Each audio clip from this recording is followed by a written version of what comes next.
96।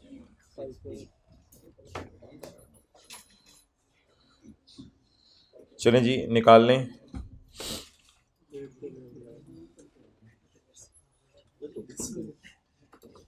Question 6,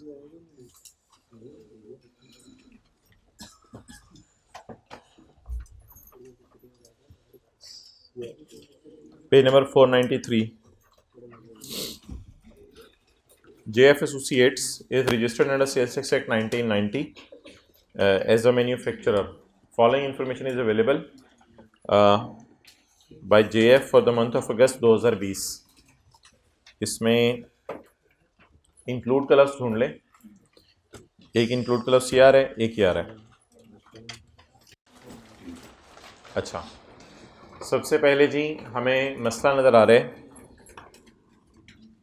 इस cell में, और फिर हमें मसला नज़र आ रहा है इस सेल में। ये दो सेल्स ऐसी हैं हमारी जिसमें हमें मसला नज़र आ रहा है। Done, okay. इन दोनों को हाईलाइट कर लें, बस इन सेल्स में मसला है। इनको अंदर वाले कॉलम में लिख के बारों बार गाड़ी चलाएं। चलें जी, और तेरी है बाकी वर्किंग्स भी मिटा दी। चलें, खैर है। Working 1, working 2। वर्किंग 2 क्या है? अपोर्शनमेंट। वर्किंग 1 इनपुट, और working 3 taxable cell.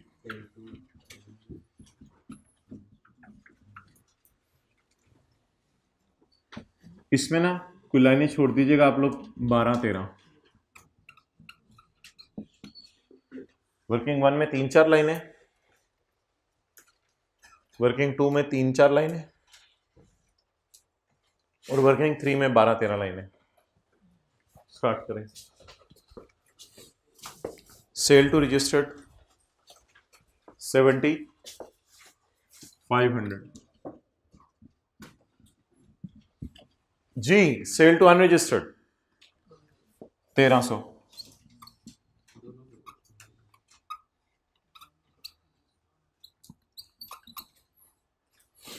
Exempt sale to registered, exempt sale जिस मर्जी को, रजिस्टर्ड कौन रजिस्टर्ड को, उससे कोई फर्क नहीं पड़ता। टैक्सेबल 0 जी। Exempt sale 1000। Export to Saudi Arabia 500। जल्दी नोट करो। मरहबा मैरिज वाला। परचेज रजिस्टर्ड बंदे से, परचेज पे 7 वाले से ना 7-7-17 लगवाएं। 7400 इंटू 17%, 1258।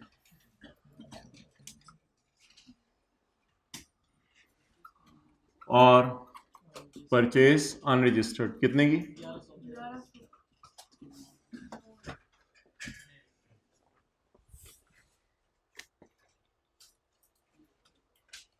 चलें जी, पहली एडजस्टमेंट करें। अल्लाह आपका आना मुबारक करें। आपको बार बार बार बार कर लेते हैं, इस बुध को और अगले मंगल को कर लेना, क्योंकि अगले बुध को तो यकम होगी, अगले से अगले बुध को। तो ये जो बुध आ रहा है इसको, और उससे अगले मंगल को कर लें, बस फिर छुट्टी कर लेंगे। फिर 31 जनवरी तक कोशिश करेंगे आपके साथ वाले को फारग कर दिया जाए। और हमको आप लोग किसके साथ बैठे हैं? अच्छा, आगे चलें। Sale of taxable goods to registered person include sale to Ghalib, मर गया हुआ है लेकिन खैर है। Sale of taxable goods to registered person include sale to Ghalib of goods worth ₹225। Sale में पड़ी भी है इसकी सेल। इससे सेल कॉन्ट्रैक्ट साइन हो गया, लेकिन ना उसे बिल भेजे ना चीजें भेजी हैं। अच्छा, सेल में बिल जरूरी नहीं होता, सेल में बस डिलीवरी पे सेल बुक होती है। भाई उधर वाला नोट कर लेना यार, वो अनएडजस्टेड फिगर्स हैं, एडजस्टमेंट शुरू हो गई हैं। हमने इधर जो है वो दही जमाना शुरू कर दी और तुम ये देख रहे हो दूध को क्या करना है। नीदर इनवॉइस वाज इशूड, ना अभी तक बिल बना के दिया हमने, ना चीजें डिलीवर की हैं। हाँ, और पेमेंट मिल गई है, पेमेंट अगस्त के महीने में वो कर गए, हमें पैसे मिल गए हैं। अब अंडरलाइन करें, पैसे कब मिले? अगस्त में। पैसे कब मिले? अगस्त में। और सेल तब बुक होगी जब चीजें नॉर एनी डिलीवरी को अंडरलाइन करके लिखें। नॉट डिलीवर्ड, जल्दी बैठे, अभी पहली एडजस्टमेंट हुई है सिर्फ। Not delivered. आप बता दें क्या सेल बुक कर लूं? पहले तो बताएं सेल बुक होनी चाहिए या नहीं। There is no delivery, sale book नहीं होनी चाहिए। पड़ी है, क्या करें? तो सेल के लिए डिलीवरी जरूरी है। The sale will be recorded at the time the goods are as these are not delivered, so no sale. Minus 225। अच्छा जी, sale for which no delivery.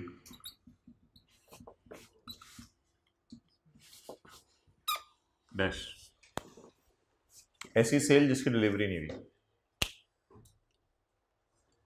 चलें दूसरी एडजस्टमेंट, कैमरा उधर ही रखो, पढ़े जी आगे। सेल ऑफ टैक्सेबल गुड्स जी। नहीं, sign का मतलब ये तो नहीं होता कि चीज तैयार है जब मर्जी ले जाओ। वो तो सवाल बताएगा कि it is ready to be picked up और एनीथिंग, इस टाइप की कोई चीज बताएगा सवाल। तो सवाल ने नहीं बताई। साइन का मतलब ये तो नहीं होता मैंने तुमसे साइन कर लिया कि मैं तुम्हारी शादी में तुम्हें फर्नीचर बना के दूंगा, तो बेचूंगा, मैं मुफ्त में नहीं दे रहा, मैं बेचूंगा, तो साइन हो गया। तो इसका क्या मतलब है? अब तैयार है जब मर्जी ले जाओ। नहीं, पहले करो तो सही। Point 2, supply of taxable goods to unregistered person. 10 साल ज्यादा कर लिया, अभी क्या एज है? 22, बस 2-3 साल इसके यार जान दे यार, बस मैक्सिमम 24-25। सप्लाई बस सप्लाई ऑफ सीए कराने दें। सप्लाई ऑफ टैक्सेबल गुड्स, ये आपके घर वालों का मामला है। Supply of taxable goods to unregistered person include sale of 40,000 to end consumer. तो 40,000 की आपने सेल की है एंड कंज्यूमर को। अच्छा, तो एंड सही नहीं है, बिल्कुल सही नहीं है, मुझे पता था, तुमसे यही उम्मीद थी मुझे। बिल्कुल सही नहीं है। हमने चैप्टर नंबर 20 के अंदर पढ़ा था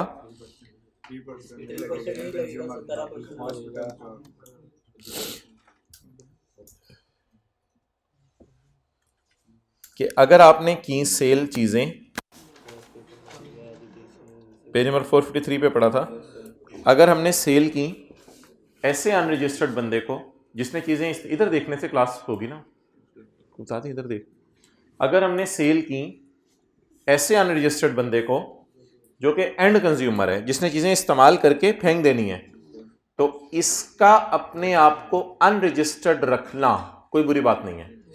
तो सेल टू एंड कंज्यूमर, इस एंड कंज्यूमर को हम ये नहीं कह सकते hey you are not registered, होएगा hey I am not liable to be registered. तो इसलिए ये सेल 17% वाली है या 20 वाली है? लेकिन ये अनरजिस्टर्ड में पड़ी हुई है, निकाल दें। 2-3 बंदे हैं, जरा इसको निकालें। माइनस कितनी? 40। अदर्स में डाल दें, अदर्स में डाल दें, सेल टू एंड कंज्यूमर। भाईजान खंगने की इजाजत नहीं है, सेल टू एंड कंज्यूमर 40, वरना टिकू लग जाएगा इस पे, 3% लग जाएगा, तो इसको 3% नहीं लगाना इस पे। Okay शुहाब, next. कैमरा उधर रखो, वापस ले आओ। खुद बनाई हुई चीजें, खुद बनाई हुई चीजें खुद ही यूज़ कर ली, लुट में चाहिए यार, हाथ धोगी। मैं माना के लिए खाना बनाया था, खुद ही खा लिया। ओहो अम्मी वो तो लेट हो गए। मैं यार तुम बहुत लेट आते हो। खुद बनाई हुई चीज़ें खुद ही इस्तेमाल कर ली फॉर इंटरनल टेस्टिंग पर्पस, यानी हमें ऑर्गेनाइजेशन में चीज़ों की ज़रूरत थी, हमने कोई टेस्ट वगैरह करने होते थे तो चीज़ों के, तो वो रिसर्च एंड डेवलपमेंट डिपार्टमेंट है हमारा कोई, हमने उसी के अंदर यूज़ कर ली। अगर ये खुद बनाई हुई चीज़ें खुद इस्तेमाल ना करते, खुद बनाई हुई चीज़ें खुद इस्तेमाल ना करते तो बेचते। इसलिए मोबाइल छोड़ के बात सुने, अगर खुद बनाई हुई चीज़ें, बोले नहीं अगला बोले ना, खुद बनाई हुई चीज़ें अगर खुद इस्तेमाल ना करते तो बेचते। तो लिखें supply includes putting goods to business use. ये सप्लाई की डेफिनेशन में गिरेगा। Supply includes putting goods to business use, personal use नहीं है, घर नहीं लेके गया। Supply includes putting goods to business use और नॉन बिजनेस यूज और प्राइवेट यूज। तो supply includes putting goods to business use, अपने बिजनेस में यूज कर लिए। अगर अपने बिजनेस में यूज ना करते तो, इसलिए ये सेल की डेफिनेशन में गिरेगी। डालें जी इसको सेल की डेफिनेशन।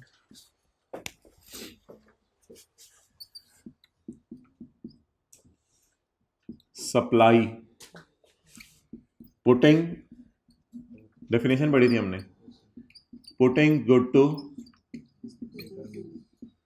टिश्यू पेपर का डब्बा बनाया और बना के अपने ही दफ्तर में इस्तेमाल करना शुरू कर दिया, तो इसको सेल कहा जाएगा।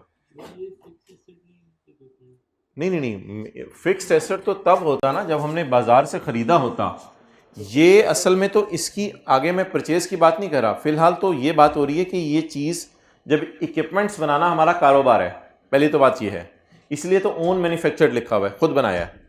इक्विपमेंट्स बनाना हमारा क्या है, कारोबार है। ओन मैन्युफैक्चर्ड का मतलब बताएं, खुद बनाया है, इसका मतलब है इक्विपमेंट्स बनाना हमारा कारोबार है। तो ये स्टॉक है मेरे लिए, ये स्टॉक है मेरे लिए। जैसे टिश्यू पेपर का डब्बा हो तो ओन मैन्युफैक्चर का मतलब है स्टॉक है। स्टॉक वाली चीज को बाजार में बेचने की बजाय हमने अपने आप को बेच दिया, तो जब अपने आप को बेच दिया तो it will fall in the definition of sale. जिस तरह हमने पढ़ा था टिश्यू पेपर का डब्बा आपने खुद बनाया और खुद ही दफ्तर में इस्तेमाल शुरू कर दिया। Own manufactured tissue paper is used for internal पसीना साफ करना, अंदर का, सॉरी अच्छा, तो ये सेल की डेफिनेशन में फॉल कर जाएगा। बस कितना था, फिगर ही बुला दी, 375, उधर रखें।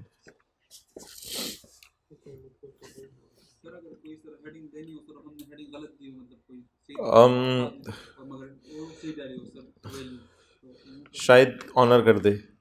अच्छा, अब इस तरह की एक मिलती जुलती एडजस्टमेंट्स पुराने पर्चा जात में आई हुई है, आपको पेज खोलने की ज़रूरत नहीं है। पेज 540 पे मैं पढ़ रहा हूँ, आपको पेज खोलने की ज़रूरत नहीं है। Taxable goods worth ₹1.5 lakh were used in business meeting held for promotion of our business. Taxable goods आपके पास क्यों पड़ी होती हैं, सेल करने के लिए। जो चीजें टैक्सेबल थी वो आपने यूज कर ली इन बिजनेस, अपने ही बिजनेस में, किसी बिजनेस मीटिंग में इस्तेमाल कर ली।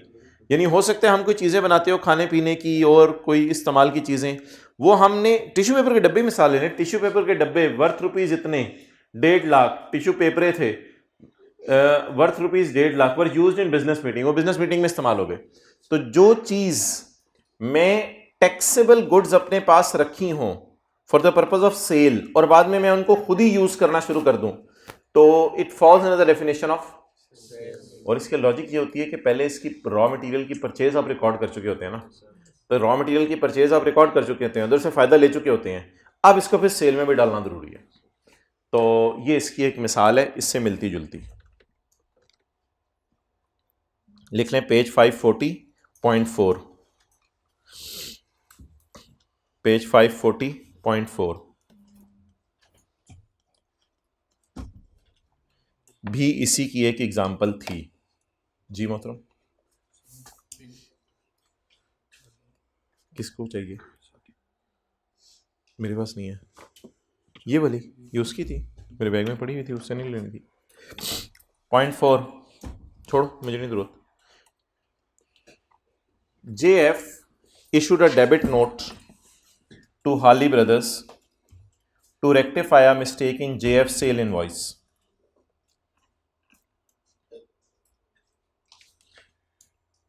इतना फिक्रा पढ़ के बताएं जो मैं आपके सामने शो किया है कि मैं सेलर हूं या बायर हूं। जे इशूड से पता नहीं चलता, आगे बढ़ें। JF issued a debit note, issued से बिल्कुल पता नहीं चलता मैं सेलर हूं या बायर हूं please. JF issued a debit note to rectify a गलती इन इट्स सेल इनवॉइस। तो JF ने सेल इनवॉइस बनाई है ना, तो फिर JF कौन है? सेलर। तो पहले तो ये लिख लें हम कौन है? पाकिस्तान, सॉरी सेलर, हम है सेलर। अगली बात, मैं जरा जाके देख लूं कि सेलर कौन कौन से डेबिट नोट करता है। मैं जरा देख लूं सेलर कौन कौन से डेबिट नोट इशू करता है। सेलर कौन कौन से डेबिट नोट इशू करता है? बायर को मिटा देते हैं।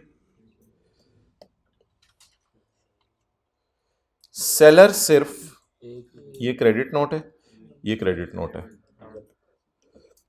सेलर सिर्फ एक डेबिट नोट इशू करता है जब सेलर सेल बढ़ाना चाहे, सिर्फ तब। तो ये सिनेरियो 3 है। वाज़े नहीं बताया था उसने, लेकिन मुझे डब्बा देख के पता चल गया। तो ये सिनेरियो 3 है।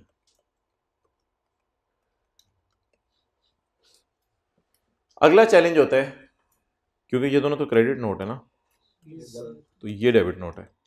अगला चैलेंज ये होता है कि हुकूमत को फायदा हो रहा है या नुकसान। तो देखें सेल बढ़ रही है, सेल क्रेडिट हो रही है, तो हुकूमत को इससे क्या होगा? तो ये आउटपुट बढ़ने वाला सिनेरियो है।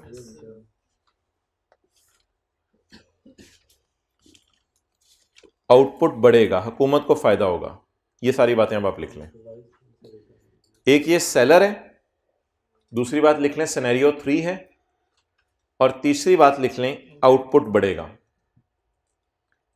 चौथी बात जो मैं लिखवा नहीं रहा, आउटपुट बढ़ने से गवर्नमेंट को फायदा होगा। और हर वो एडजस्टमेंट, उस रो में अगर बैठ के लिखा नहीं जा रहा तो फर्स्ट रो में आ सकते हैं, इधर भी फर्स्ट रो में जगह है। अच्छा, आउटपुट अगर बढ़ेगा तो गवर्नमेंट को क्या होगा? हर वो एडजस्टमेंट जिसमें आउटपुट बढ़े, वो एडजस्टमेंट आप 180 दिन में करें या बाद में भी कर सकते हैं। JF issued a debit note of 35,000 to rectify a mistake in sale invoice. The invoice was originally raised in January. Invoice originally कब रेज हुई थी? जनवरी में। अच्छा, हमारा महीना अगस्त का है।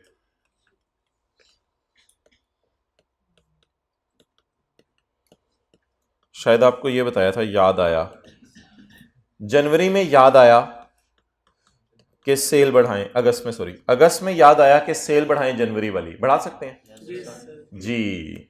गवर्नमेंट को फायदा होना है, इसलिए 180 दिन पेपर में गिनने की जरूरत नहीं है, तो सेल को बढ़ा दें। लोड करें इस तरह, याद आया लिखें।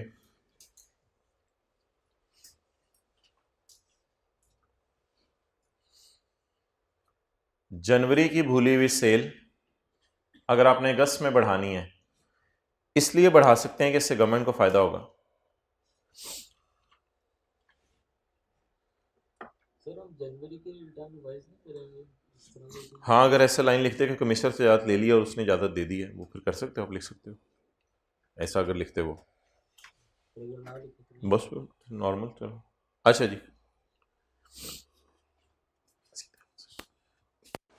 अच्छा चलें जी, सेल प्राइस बढ़ाएं। Increase in sale due to debit note, बोलें 35।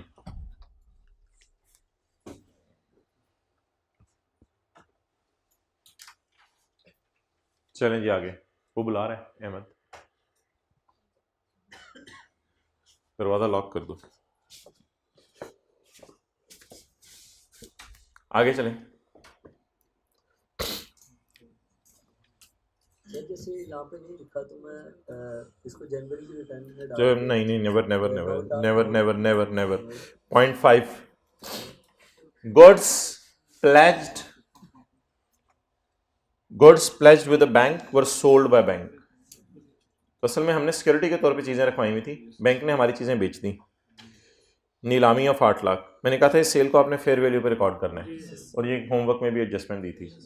तो इसलिए अगर बैंक ना बेचता तो हमने भी तो बेचनी थी, तो बैंक ने हमारी जगह बेच दी। तो sale by bank on our behalf, amount बताएं। 1000 फेयर वैल्यू पे बुक करें।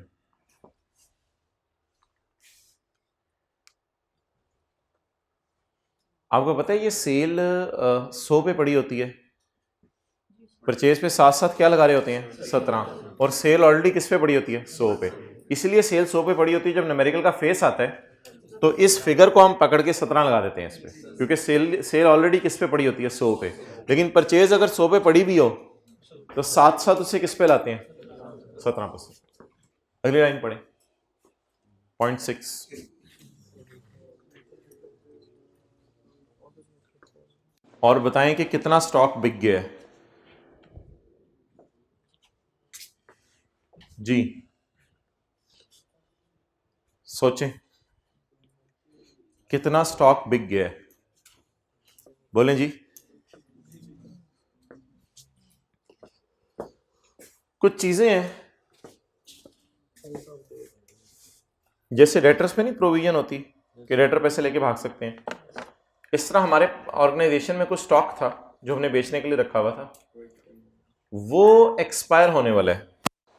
The auditors have suggested, auditors ने एक मशवरा दिया है कि एक प्रोविजन बनाओ, जैसे प्रोविजन होती है डाउटफुल डेट की, ऐसे स्टॉक में प्रोविजन होती है गलने सड़ने की।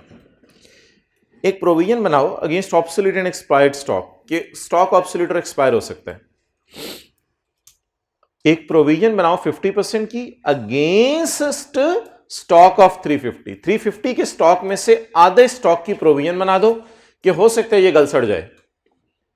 ये चीजें हमारे वेयरहाउस में अभी तक पड़ी हैं, बिकी नहीं है। ये चीजें हमारे वेयरहाउस में अभी तक पड़ी हैं सिंस जुलाई, पिछले महीने से पड़ी हुई हैं, सिंस जुलाई पिछले महीने से पड़ी हुई हैं, तो अब भी पड़ी हुई हैं। Goods are lying in warehouse in August, अगस्त का महीना है हमारा, अगस्त में पड़ी हुई है। कब की पड़ी हुई है? जुलाई की पड़ी हुई है। ठीक है, कोई मसला नहीं। तो अब सवाल यह है कि इनपुट इनका रिकॉर्ड हो गया था जुलाई में, वो तो कोई मसला नहीं, पिछले महीने इसका इनपुट रिकॉर्ड हो गया था। अब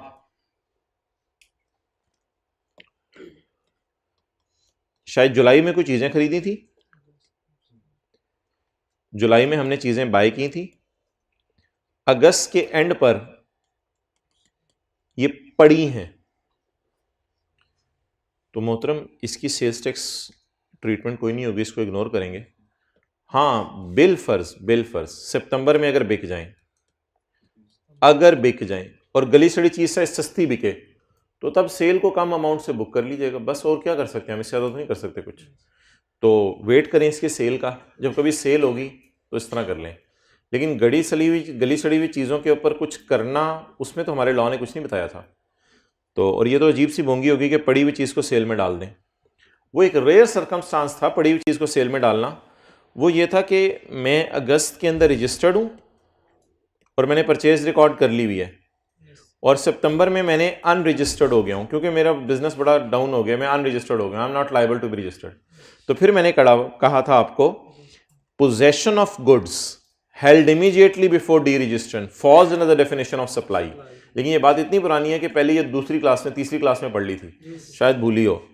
तो पड़ी हुई चीज़ को सेल में कभी भी नहीं डाला जाता। वो एक अजीब सा सर्कमस्टांस था, मैंने आपके सामने डिस्कस किया, माजरत वो मैं वापस ले रहा हूँ।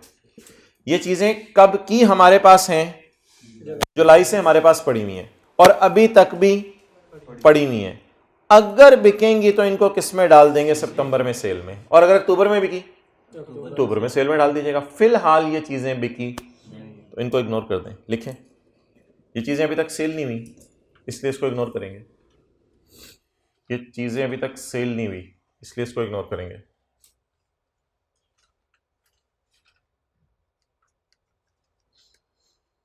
अगर फेयर वैल्यू भी दी गई हो तो हाँ, फेयर वैल्यू दियो फिर भी इग्नोर करेंगे। अगर जब सेल करेंगे ये नहीं, फिर आप अगर गली सड़ी चीज़ें दुकानदार को नुकसान दे दो जितने की फिर बिकी हैं उसी पे सेल बुक कर लो। एक सवाल है, अक्टूबर में फॉर एग्जांपल ये डिस्ट्रक्शन कर देता कमिश्नर के सामने, देखो वो सारे कंडीशंस पूरी अच्छा कर देता। ठीक है तो ठीक है, जिस इसको टाइम मैं को डिस्कस कर लेता हूँ, नोट कर लो। असल में इनको 4 बजे तक फ्री करना है, फिर मैं डिस्कस कर लेता हूँ। 1 मिनट मैं आपको दे रहा हूँ, नोट करो जो आपका सवाल है, फिर एंड पे पूछना। तो बता देंगे इसको सेल में क्यों नहीं डालना? क्योंकि अभी नहीं नहीं, मैं आपका सवाल नोट करने का आपको टाइम दिया, यस सर, वही वो मैं कर लो। हाँ हाँ हाँ, अल्लाह का शुक्र है, इसको परचेज में डाल चुके हैं जुलाई में, इसमें कोई मसला नहीं। जब कभी ये बिकेंगे इंशाल्लाह इसको सेल में भी डाल देंगे। नहीं सर, हम इनपुट टैक्स आधा उल्टा कर देंगे। उल्टा क्यों करना है? ये बेचेंगे हम इंशाल्लाह, बिल्कुल बेचेंगे। मेरी तो कोशिश होगी एक्सपायरी से पहले ही बेच दें। अभी तो वो अंदाज़ा लगा रहे हैं एक्सपायर होने वाली हैं, हम तो एक्सपायरी से पहले ही अच्छी एडवर्टीजमेंट करके बेच देंगे। वेट कर लो, इसको बेच देंगे। सर फायदा तो हमने ज़्यादा ले लिया होगा ना। कोई मसला नहीं, वो तो कोई मसला नहीं। चीज़ आपकी अगर आपकी सस्ती बिकी है तो लॉ मेकर को इस पर एतराज़ नहीं होगा, उसमें क्या मसला है? हो ही सकता है चीज़, ले लिया होगा और कोई मसला नहीं, चीज़ हमारी ज़्यादा सस्ती बिक ही सकती है। अगर हमारे हमें नुकसान हो रहा है तो गवर्नमेंट भी शेयर करे फिर। ओके, तो चीज़ फ्यूचर में सस्ती बिके तो आपकी किस्मत है, बस आप सेल पे 17 लगा दीजिएगा। ओके, VII पहले इसको कर लें।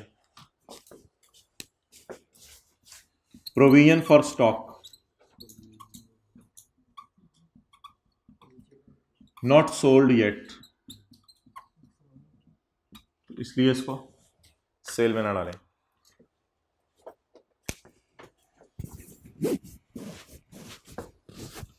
VII 25 अगस्त को JF ने इशू किए हैं discount coupon to its customers, और ये कूपन वो लेके आएंगे दिसंबर में, और दिसंबर में कोई सेल मेला है जिसमें इनको फ्री एंट्री दे दी जाएगी। इससे कोई पैसे नहीं मांगे जाएंगे, सेल्स एग्जीबिशन में इनको एंटर होने की इजाज़त दे दी जाएगी। तो लिखें, ये डिस्काउंट बिल पे मेंशन नहीं होता इसलिए नॉट अलाउड है। ये डिस्काउंट बिल पर मेंशन नहीं होता इसलिए नॉट अलाउड है। ये डिस्काउंट बिल पर मेंशन नहीं होता इसलिए नॉट अलाउड है। अच्छा, अब जरा तसल्ली से सुने डिस्काउंट माइनस करने की शराइत। एक होता है ट्रेड डिस्काउंट, एक होता है कैश डिस्काउंट। कैश डिस्काउंट तो मैंने आपको बता दिया था सिरे से माइनस हो ही नहीं सकता, एक दिन थ्योरी के सवाल कराते हुए समझाया था। ट्रेड डिस्काउंट माइनस करने की 2 शराइतें, बल्कि 3 शराइत थी। एक था बिजनेस नॉर्म्स के मुताबिक हो, एक था बिल के ऊपर डिस्काउंटेड प्राइस लिखी हो और डिस्काउंट भी लिखा हो। ये 3 शराइत थी डिस्काउंट माइनस करने की। ये जो डिस्काउंट कूपन होता है, इसमें यह होता है कि जिस वक्त आप दुकान से सामान लेके निकल रहे होते हैं तो निकलते ही या निकलने से पहले दरवाजे पे ऑर्गेनाइजेशन का एक बंदा पूछते भाई आप अपना बिल दिखाएं। जब अपना बिल दिखाते हैं तो वो कहते हैं कि यार आपने तो माशाल्लाह 1 लाख रुपए की चीज़ें हमसे खरीद ली, मिसाल दे रहा हूँ, आपने 1 लाख की चीज़ें खरीद ली, आप तो बड़े हमारे अच्छे और लॉयल कस्टमर हैं। तो आपने 1 लाख की चीज़ें खरीद ली, तो मैं आपको ना एक ब्रीफ केस से कूपन निकाल के देने लगा हूँ, तो हमारा सेल्स मेल है, मैं उस पर आपको इन्वाइट करता हूँ, लोगों को पैसे देने पड़ेंगे, आप मुफ्त में आ जाइएगा। तो इस तरह के कूपन शायद 1000 रुपए के हमने रखे हैं, उन पे प्राइस 1000 लिख के लोगों में बांटे हैं, और 150, मिसाल दे रहा हूँ, ऐसी 150 लोगों को हमने जो है वो कूपन बांट दिए 1000 रुपए वाले। 1.5 लाख रुपए के कूपन हमने इशू कर दिए। क्या ये कूपन अलग से दिया जाएगा या ये बिल में से माइनस करके प्राइस ली जाएगी? इस वजह से इसको डिस्काउंट को माइनस करने की इजाजत नहीं है। ऐसे कुछ 4-5 साल पहले आई के अपने सवाल एडजस्टमेंट डाली थी, फिर डालना भूल गया हुआ है, फारक सी एडजस्टमेंट है, उसको इग्नोर कर दें। Less discount not mentioned on invoice, discount जो कि इनवॉइस पे मेंशन नहीं है, इसको इग्नोर कर दें।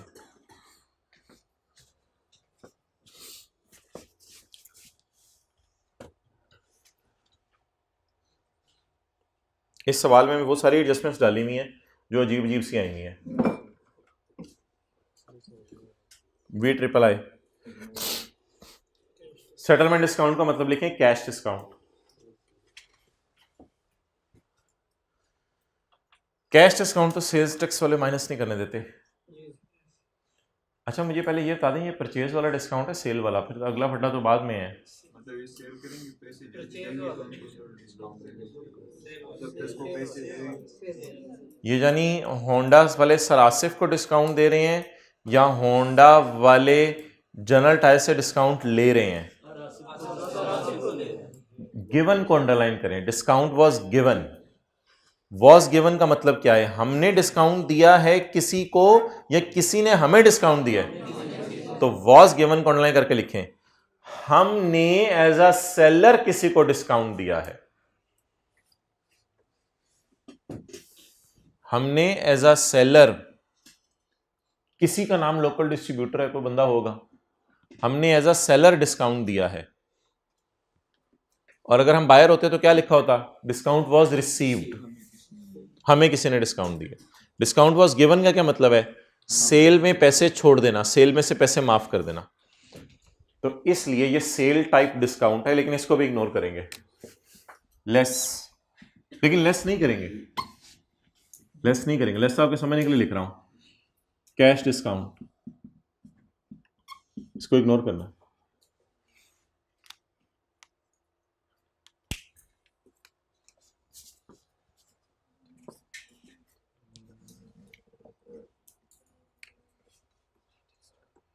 Next, free replacements. ये जो चारों एडजस्टमेंट्स थी ना, इकट्ठी डाल दी हुई मैंने, ये कभी भी आ जाए पेपर में, इनको इग्नोर करना होता है। अच्छा, free replacements of defective parts costing 4 lakh, cost भी उनकी दे दी, जो कि बेची हैं हमने 1 ईयर वारंटी में, उनकी मार्केट में कीमत है 5.5 लाख। कॉस्ट को तो इग्नोर करें, जब कभी परचेज की होंगी ये चीजें परचेज में चली गई होंगी। आज रिप्लेस की हैं मैंने, तो बता दें रिप्लेसमेंट में हुआ क्या होगा। हमने पुरानी चीज खराब हो गई होगी, वो कस्टमर से वापस ले ली होगी, और 5.5 लाख वाली नई चीज उसको दे दी होगी। ऐसी सूरत में मैंने कहा था दुकानदार की इस बात से खुश होकर गवर्नमेंट सेल दोबारा बुक नहीं करती। ऑब्वियसली जब पुरानी चीज बेची थी तो तब सेल रिकॉर्ड शायद हो गई हुई थी, तो अब दोबारा सेल रिकॉर्ड करने की जरूरत नहीं है। और एक तरह का समझ लें सेल ऑटोमेटिकली कैंसिल हो रही है। फ्री रिप्लेसमेंट का मतलब क्या होता है? कस्टमर दुकानदार को चीजें वापस कर देगा। मैं दुकानदार का सवाल सॉल्व कर रहा हूं। कस्टमर दुकानदार को चीजें वापस कर देगा, दुकानदार कस्टमर को फ्री रिप्लेसमेंट दे देगा, तो वापस भी आई, बिक भी गई, तो इन आउट बराबर हो गया। तो इसलिए मैंने कहा था फ्री रिप्लेसमेंट साथ लिख दिया करें, free replacements are not taxable. Theory में सवाल भी आता है ये, free replacements are not taxable.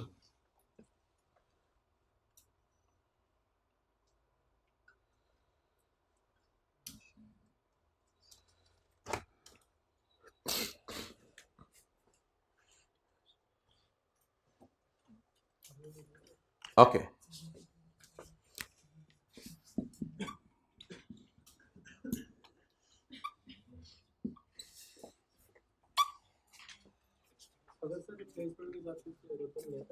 मैं ये कह रहा हूं कि रिप्लेसमेंट में अगर प्राइस डिफरेंस भी हो तो आप इग्नोर कर दीजिएगा। प्राइस अगर कस्टमर से कुछ चार्ज भी करें, ये मैं कह रहा हूं ना, प्राइस डिफरेंस इग्नोर कर दीजिएगा, फिर ना चार्ज कीजिएगा। ओके, इससे महंगी चीजें दे रहे हैं, वो अगर चीज ही और दे रहा है फिर और बात है। चीज वही दे रहा है लेकिन महंगी चीज। हाँ चीज वही, फिर वो तो नहीं है ना, फिर कोई और चीज है। तो अगर आप 550 की चीज उससे लेके उसे कुछ 6 लाख की कोई डिफरेंट चीज दे रहे हैं, फिर वो अलग बात है। लेकिन आमतौर पे फ्री रिप्लेसमेंट सेम टाइप चीज की होती है। ओके, वैसे भी ये कॉन्सेप्ट उसने किताब में डाला नहीं हुआ, पता नहीं क्यों टेस्ट करा है।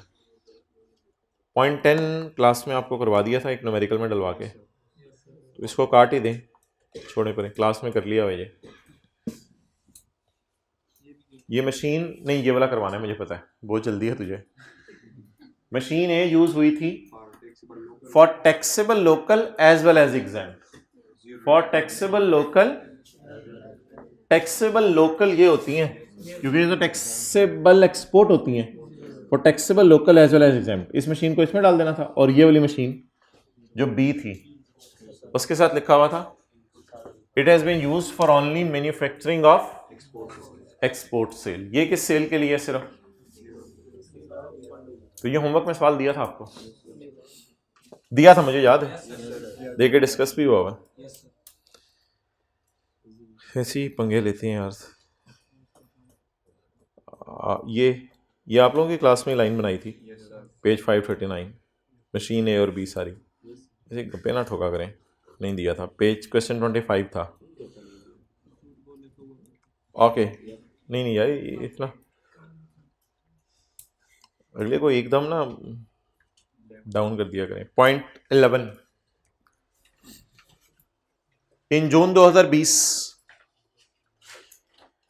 2 महीने पहले तकरीबन, एक बच्चा बोला दूसरी क्लास में छठा महीना, छठे महीने को हमने सर में डालना है, बस 2 महीने पहले बोलो, बस छठा महीना, इससे क्या फर्क पड़ेगा, साल के छठे महीने से को हमने सर, तो 2 महीने पहले जेएफ ने गलती से चार्ज कर दिया सेल्स टैक्स 58 का इंस्टेड ऑफ 85।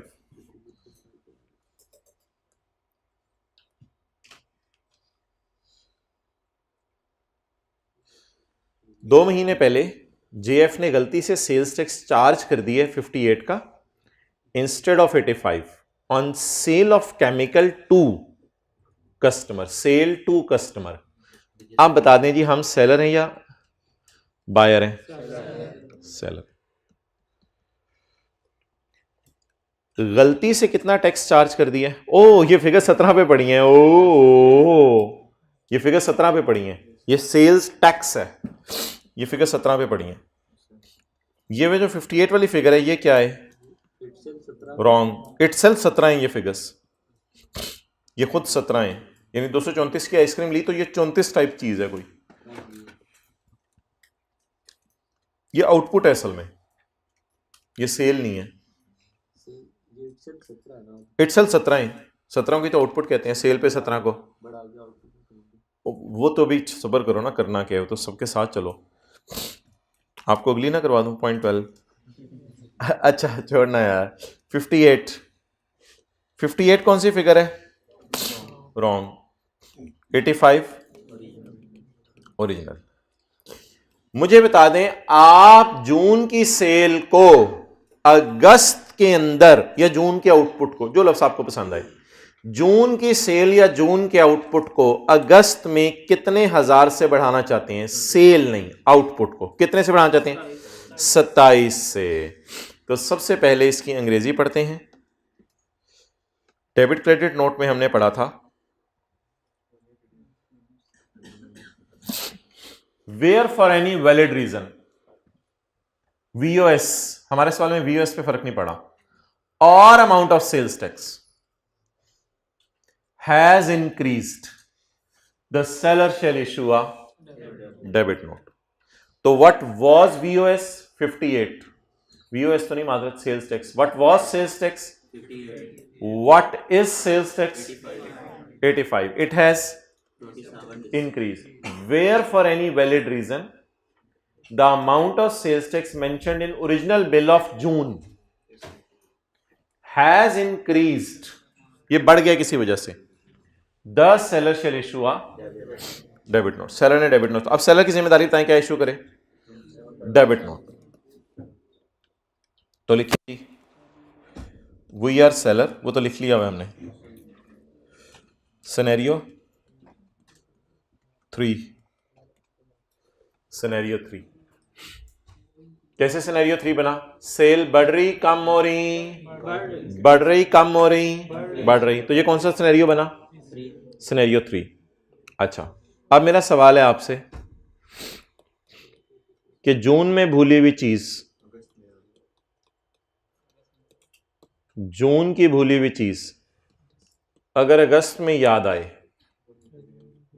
जिससे हुकूमत को फायदा होना हो, तो क्या ये एडजस्टमेंट 180 दिनों के बाद भी कर सकते हैं? ये और बात है अभी 180 दिन गुजरे ही नहीं, क्या ये एडजस्टमेंट कर सकते हैं? तो हुकूमत को फायदा पहुंचा सकते हैं 180 दिनों के बाद, अभी तो 180 दिन गुजरे भी नहीं, तो नॉर्मल तरीके से नोट करें ये।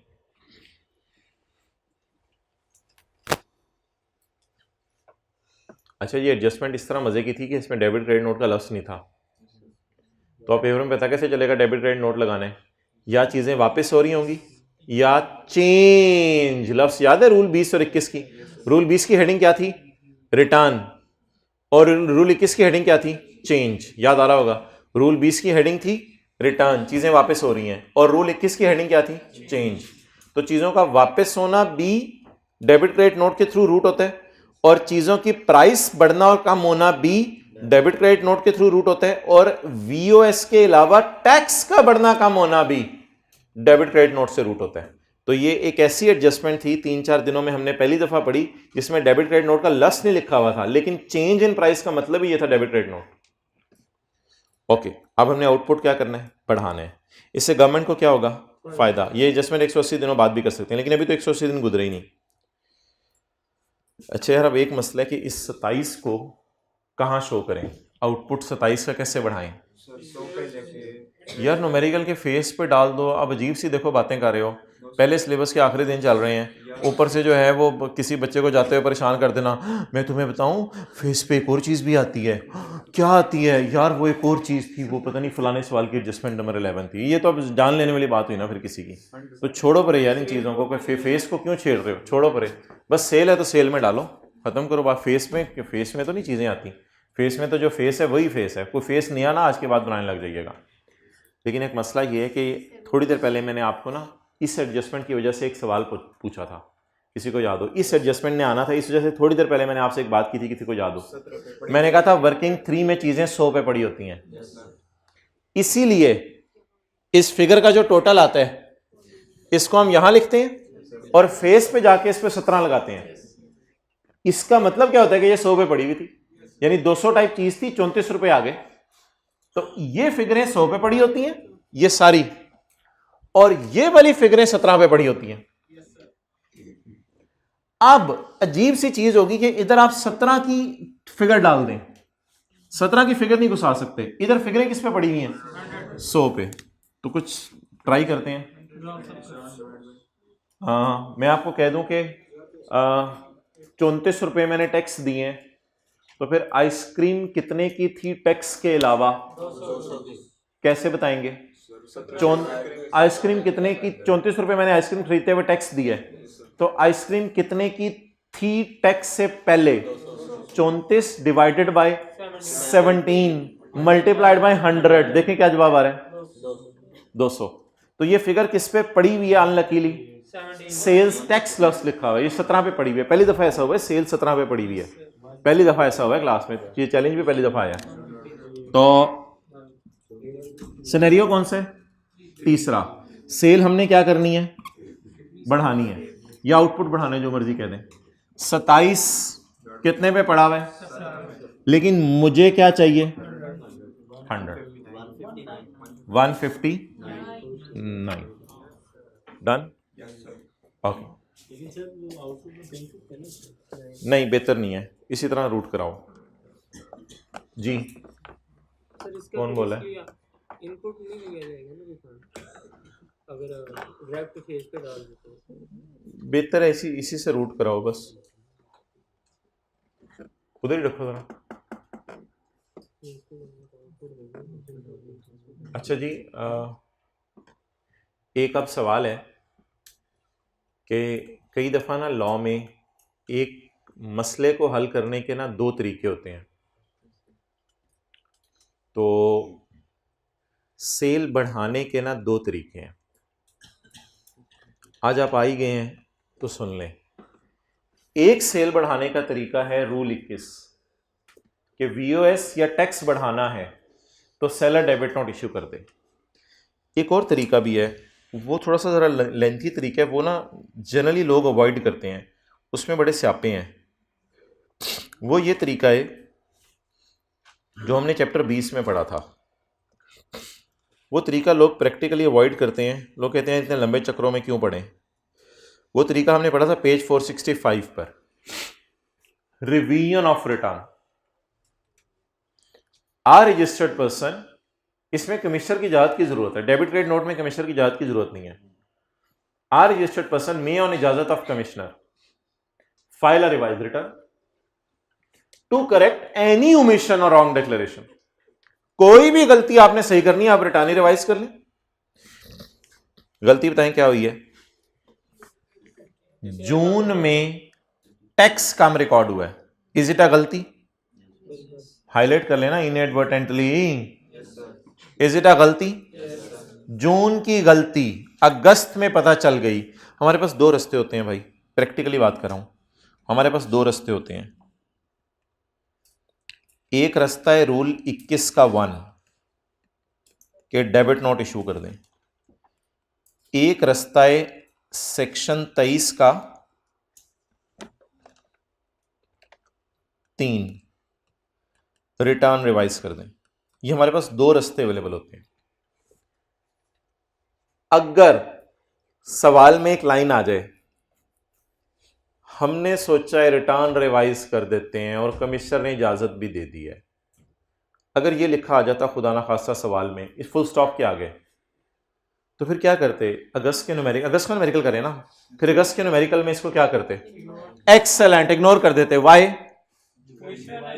हमने फिर पता है क्या सोचा कि सिस्टम में जाके जून वाली रिटर्न डिलीट करेंगे एफबीआर के सिस्टम से, वो ओरिजिनल रिटर्न होगी मेरी, और सिस्टम में जाके एक रिटर्न री अपलोड करेंगे। कई दफा री सबमिट की ऑप्शन होती है कुछ वेबसाइट्स के ऊपर, तो हम री अपलोड करेंगे जून वाली रिटर्न। तो क्या वो जून वाली में गलती सही कर देंगे या अगस्त में आके भी उसको कुछ कर रहे होंगे? अगस्त में आके अब उसको कुछ कर नहीं रहे होंगे। हमारे पास अब दो ऑप्शंस अवेलेबल हैं। अगस्त में खड़े होके जून की गलती पता चले, पुत्र इधर देखो, अगस्त में खड़े होके जून की गलती पता चले, ऑप्शन 1 कमिश्नर के पास जाएं, उसके पैर पकड़ें, उसे कहें मुझे रिटर्न रिवाइज करना है तो जून की। एक ये रास्ता अवेलेबल है, और अगर वो इजाजत दे दे तो आप जून की रिटर्न रिवाइज करें, लेकिन फिर मैं अगस्त का न्यूमेरिकल सॉल्व करूं, फिर इसमें कुछ ना कीजिएगा, फिर आप इस न्यूमेरिकल में रिलैक्स रहें जो अगस्त का आप सॉल्व कर रहे हैं। लेकिन अगर आप इन चक्रों में नहीं पढ़ना चाह रहे, तो फिर आपके पास एक नॉर्मल तरीका अवेलेबल है। वीओएस बढ़ाने को दिल चाहे पुराने महीने की, शौक से बढ़ाएं, पुराने महीने का आउटपुट बढ़ाने को दिल चाहे शौक से बढ़ाएं, रूल 21 का 1 लगा दें, डेबिट नोट वगैरह इशू कर दें। ये दो रास्ते अवेलेबल हैं। सर आउटपुट बढ़ा के जा रहे हैं तो approval एक मिनट, हाँ अप्रूवल की जरूरत नहीं है, वो ठीक है, आप बात सही कर रहे हो। So for JF has not obtain permission from commissioner, अभी तक हमने कमिश्नर से परमिशन नहीं ली फॉर रिवीजन ऑफ रिटर्न की हमने परमिशन नहीं ली, और भाई कह रहे हैं असल में आउटपुट बढ़ाने में रिवीजन की जरूरत भी नहीं होती अगर 60 दिन में चले जाएं। अब 60 दिन गिनने का डाटा भी सवाल में अवेलेबल नहीं है, जून और अगस्त के दरमियान एग्जैक्ट डेट्स बताए ना, फिर ही 60 दिन गिन सकेंगे, तो इसलिए उन चक्रों में मैं पढ़ ही नहीं रहा। तो आप बता दें, सवाल ने क्लियरली बता दिया, we have not obtained permission from commissioner for revision of return, हमने कमिश्नर से इजाजत नहीं ली रिटर्न रिवाइज करने की। मुझे बता दें कि आपको फील हो रहा है कि इस रास्ते को हमने ऑप्ट नहीं किया, अब इस रास्ते से हम जाना नहीं चाह रहे। अब बताएं बचा कुचा रास्ता हमारे पास क्या बचा? जो मैंने यूज कर लिया, अब मैं क्या करूं? अब मैं रिटर्न रिवाइज करूं या मैं कमिश्नर के पास गया ही नहीं? अब मजबूरन फिर अगस्त में कोई सेटिंग कर लें, उसका तरीका क्या होगा? क्या नोट इशू कर दें?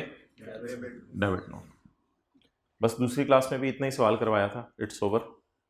इसका टोटल कर लीजिएगा, क्या करना है घर में जाकर टोटल छोड़ें परे, बस काफ़ी है इतना, और इसका टोटल यहाँ लिख दीजिएगा, बाकी सारा इसी तरह है। तो कल इंशाल्लाह मिलते हैं क्लास में।